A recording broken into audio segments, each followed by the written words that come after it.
Selamat pagi pemirsa, apa kabar Anda di pagi hari ini? Senang sekali saya Graciela Taime dapat menjumpai Anda dalam Berita Papua.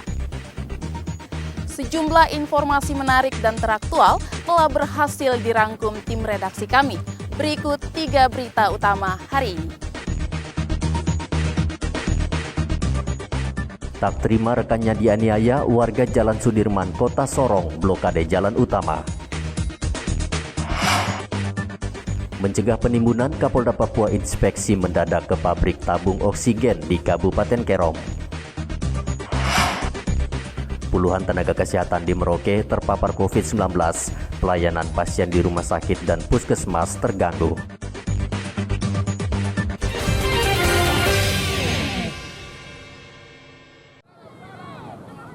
Warga Jalan Jenderal Sudirman, Kota Sorong, Papua Barat, Kamis kemarin memblokade jalan yang menghubungkan Kota Sorong dan Kabupaten Sorong. Blokade jalan dipicu kemarahan karena sehari sebelumnya warga di Jalan Jenderal Sudirman diserang sekelompok pemuda dari Jalan Baru. Mereka menutup jalan dengan kayu dan ban bekas sehingga kendaraan tidak bisa melintas. Mereka juga mengancam tidak akan membuka blokade jika polisi tidak menangkap pelaku penyerangan. Datang, tiba-tiba dia kasih hancur mobil-mobil yang ada sini semua ini. Mobil yang ada di sekitarnya dia kasih hancur semua. Nah, terus saya kan di lantai 2 di atas. Saya sempat tegur mereka, saya bilang, woi jangan begitu kak.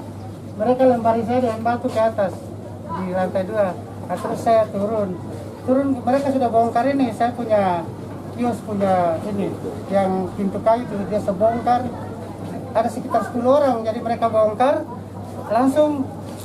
Ibu kan sementara persiapan mau sholat id,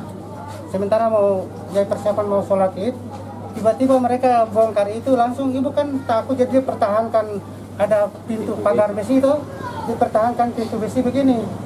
Dia dipukul dengan kayu balok di tangan-tangannya, terus parang ditaruh di lehernya. Parang taruh lehernya, terus mereka jarah, saya punya rokok-rokok di situ. Habis itu saya kan buka pintu belakang, sempat buka, mereka tendang pintu itu, langsung dia masuk, dipukul saya di dalam, pukul saya di belakang. Setelah itu mereka kasih hancur itu kap salon di sebelah, kap salon itu mereka kasih hancur, terus dia angkat kasur, dia angkat kipas angin sama uangnya 1.850.000 dia jarah gitu.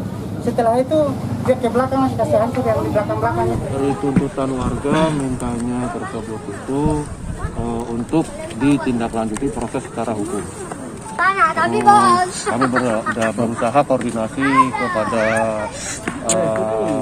ketua adat maupun suku yang ada di Jalan Peri, itu tidak mau memfasilitasi. Karena apa?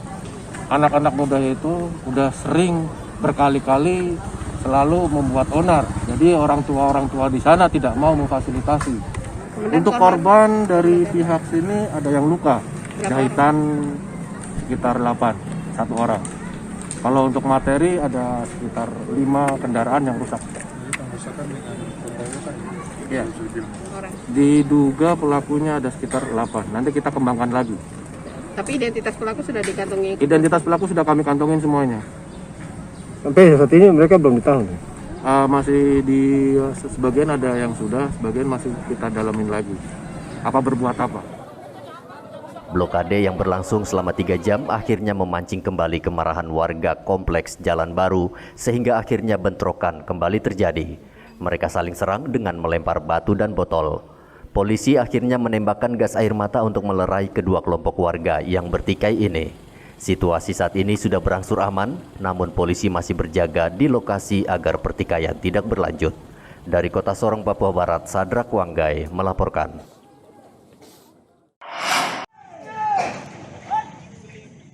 Warga Jalan Marampa di Distrik Manokwari Selatan, Kabupaten Manokwari, Kamis kemarin juga melakukan blokade jalan. Tindakan tersebut dipicu kemarahan warga karena salah satu rekan mereka yang mengalami kejang-kejang setelah ditangkap polisi karena berbuat onar. Untuk membubarkan blokade, polisi terpaksa menurunkan mobil bom air karena warga membakar ban bekas dan balok. Bupati Merauke Hermus Indau bersama Kapolres Manokwari juga turun langsung ke lokasi untuk menenangkan emosi warga. Sisi masyarakat harus menahan diri karena kita ada dalam masa pandemi COVID-19 sehingga hal-hal yang membawa kita untuk kemudian mengganggu keamanan, kenyamanan dan juga ketentraman orang lain, ini kita hindari. Nah, kalaupun misalnya itu sudah terlanjur terjadi, juga saya himbau kepada aparat keamanan untuk secara persuasif bisa menangani atau melayani masyarakat kita dengan baik begitu, untuk kemudian tidak terjadi hal-hal yang tidak kita inginkan. Pemeriksaan dan sekaligus perawatan supaya yang bersangkutan bisa mengalami. Jangan terpancing dengan berita yang belum tentu kebenarannya. Itu yang tadi kan ada yang cerita pemaksaan vaksin, ada yang pemaksaan apa segala macam, bahwa itu tidak benar. Ada yang bilang dipukuli, ada yang bilang di setrum, ada yang bilang direndam, macam-macam. Nah itu silakan nanti dibuktikan ya. Pak Kapolres, apa yang bersangkutan tadi itu dalam pengaruh alkohol betul? Iya, yang bersangkutan masih konsumsi mirasnya itu sekitar jam 3, jam 4 sore tadi. Sekitar sore tadi, dan juga diakui oleh pihak keluarganya. Dan untuk tempat lokasinya juga sudah dicek oleh Kasat Serse, termasuk warung yang dirusak juga sudah buat pengaduan pelaporan ke Polres. Nah itu tapi nanti itu kita ingat. Yang penting sekarang untuk masyarakat di sini bisa melaksanakan aktivitas normal kembali dulu. Yang bersangkutan diambil dari TKP-nya mana? Di daerah mana diambil tadi? Oh di belakang bengkel apa? Oh di sini 4. saja Pak ya? Ya. Di rumahnya? Itu ada laporan masyarakat tidak? Yang melapor itu yang warung itu. Oh. Melalui telepon terus disambut oleh Kapospol ngajak anggota lapangan, diamankan, dibawa ke sini. Dibawa ke sini terus anggota berapa? lapangan sekitar jam 6 atau setengah 7 antara itu kalau nggak salah. Saat tiba di sini langsung kejang-kejang? Enggak, dia disuruh mandi dulu. Nah, tim lapangan ke Warmare untuk ambil TO. Di sini menurut Kapospol tadi dia bolak-balik ke mobil laka itu, sembunyi di situ, duduk di situ ya. Saya nggak tahu, silakan nanti hasil pemeriksaannya aja. Warga akhirnya mau membubarkan diri setelah dipertemukan dengan polisi. Polisi berjanji akan menyelesaikan kasus ini dan meminta warga tidak terpengaruh isu provokatif yang bisa memancing keributan dan jatuhnya korban. James Aisoki melaporkan dari Manokwari, Papua Barat.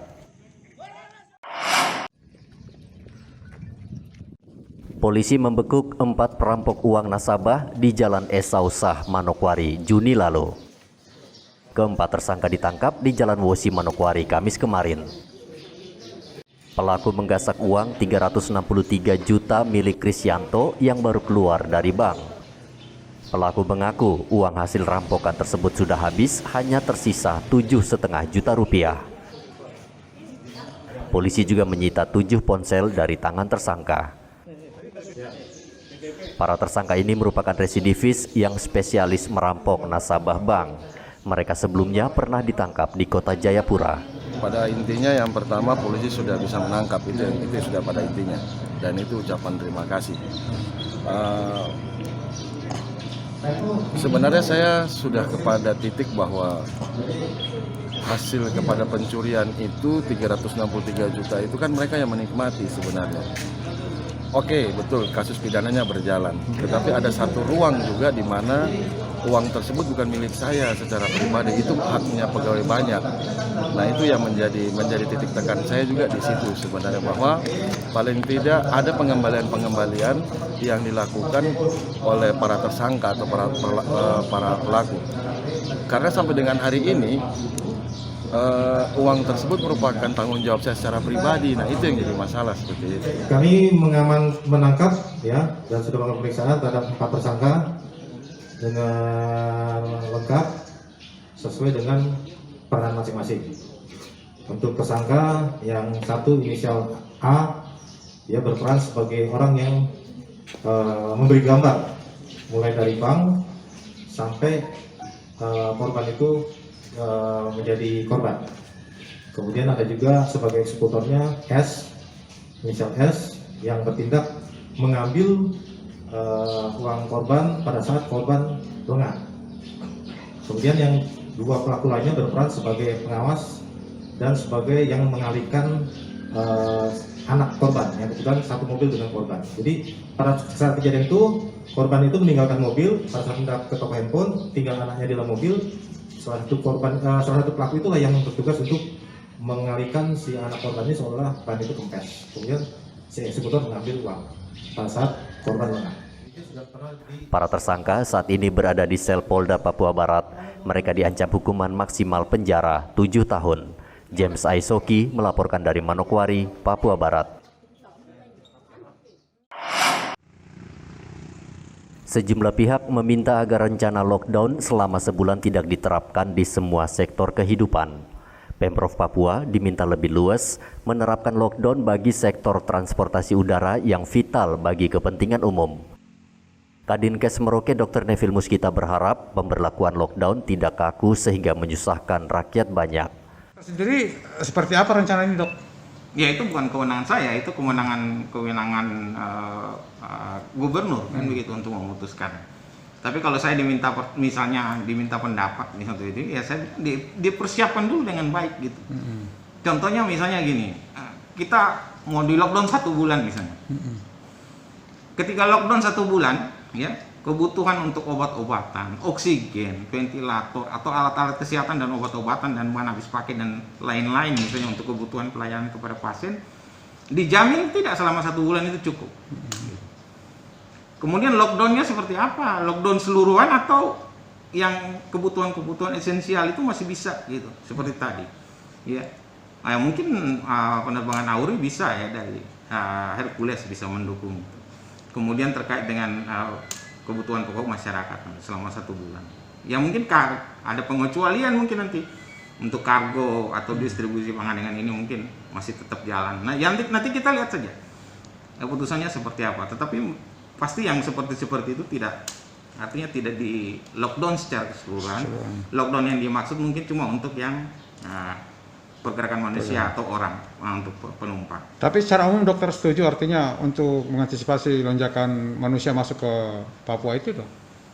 Ya untuk mengurangi ya. Mengurangi sama dengan kita di Merauke kan kita sudah lakukan pembatasan sesuai dengan instruksi Bupati dari pesawat misalnya yang sebelumnya tiap minggu ada tiap hari ada, jadi sekarang 2 minggu sekali. Yaitu tentunya untuk mengurangi. mobilitas tadi gitu. Artinya kita di sini sedang penularan sedang banyak gitu kan, transmisi lokalnya terjadi, kasusnya banyak, rumah sakit sudah kewalahan kan gitu, atau sarana kesehatannya sudah kewalahan.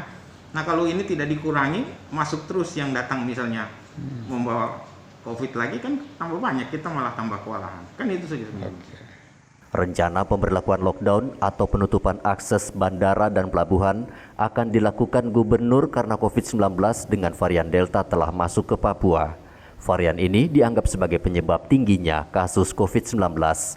Lockdown juga diberlakukan karena Papua akan menjadi tuan rumah PON ke-20 dan pemerintah daerah menargetkan angka penularan COVID-19 bisa turun dengan cepat sebelum Oktober mendatang.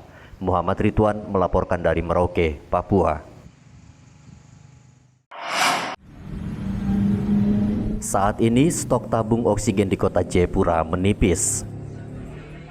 Membeludaknya pasien COVID-19 yang harus dirawat menyebabkan 8 rumah sakit kewalahan mencari tabung oksigen.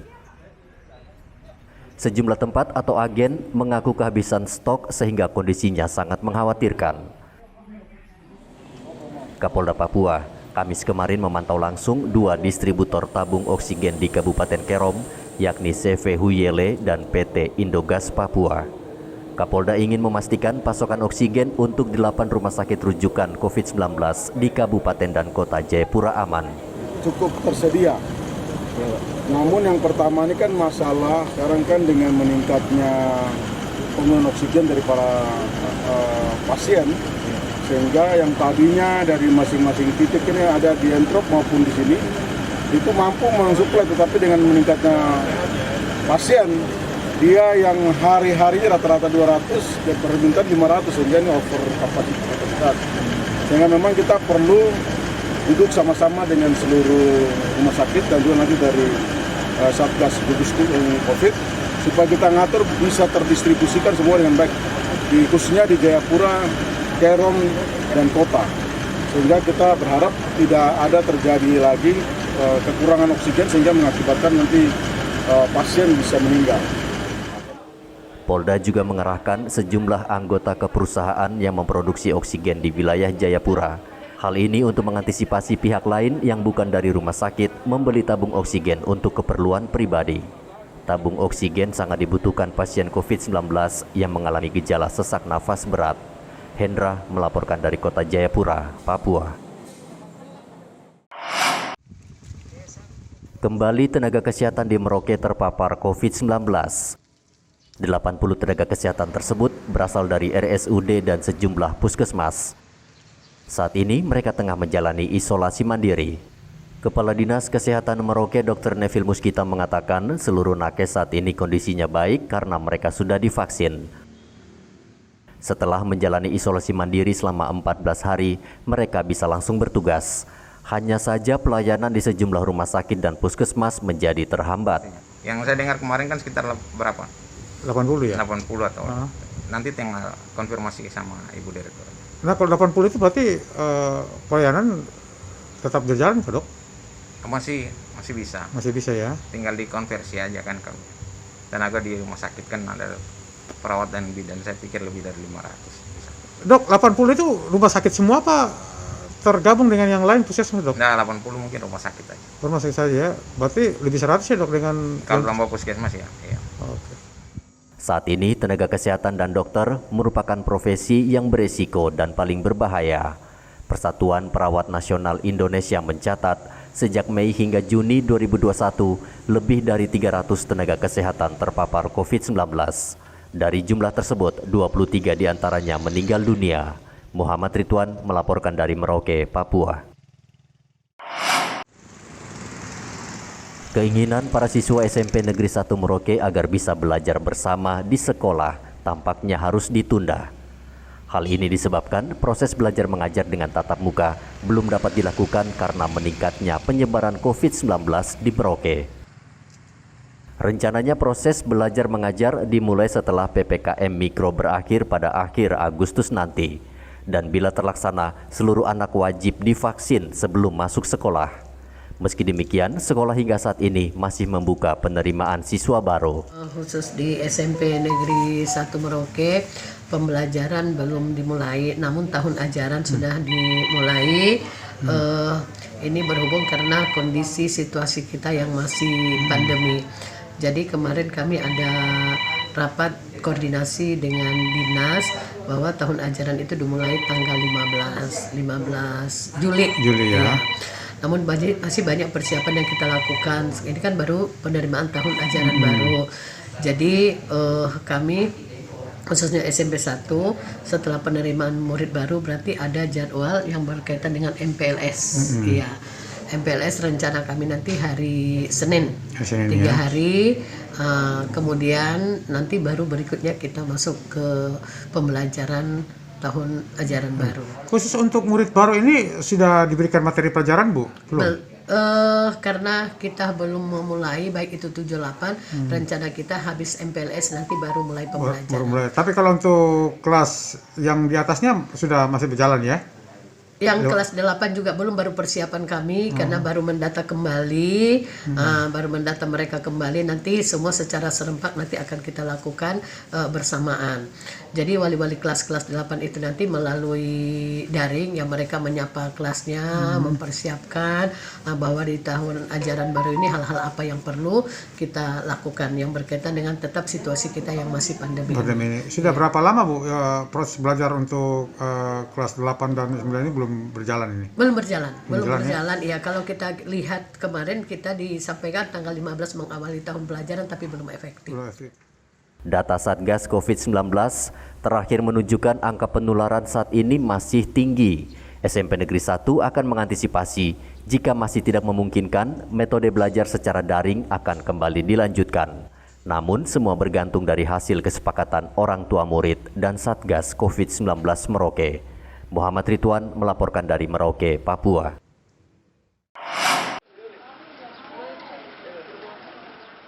...55 karyawan PT Freeport terpapar COVID-19. Mereka saat ini sedang menjalani perawatan di 2 rumah sakit milik PT Freeport Indonesia di Mimika.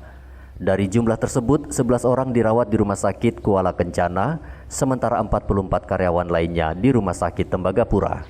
Sebagian besar kondisinya dalam keadaan baik, namun 3 karyawan dalam kondisi berat dan harus menggunakan alat bantu pernapasan karena memiliki riwayat penyakit lain atau komorbid.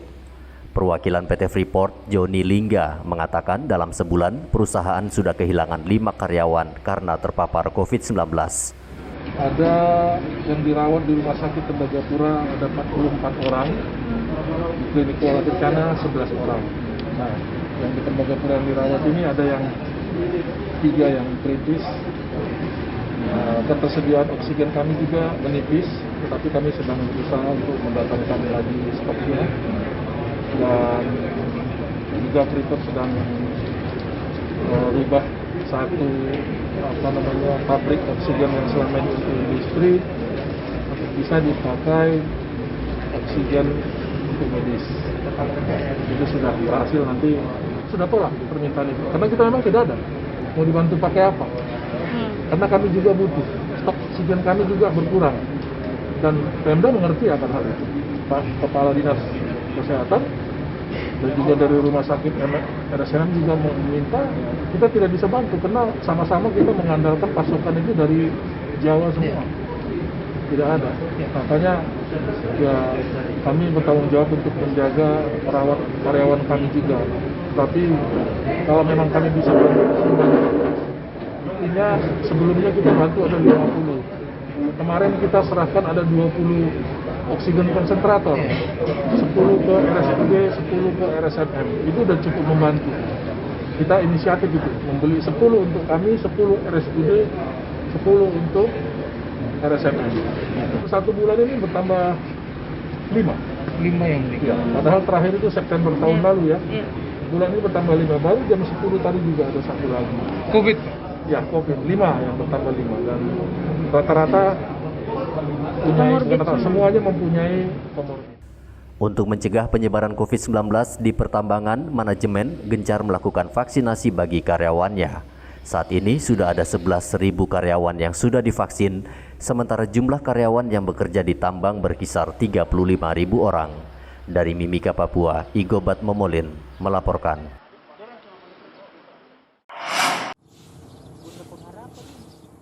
Dalam sehari 5 pasien COVID meninggal dunia di Merauke.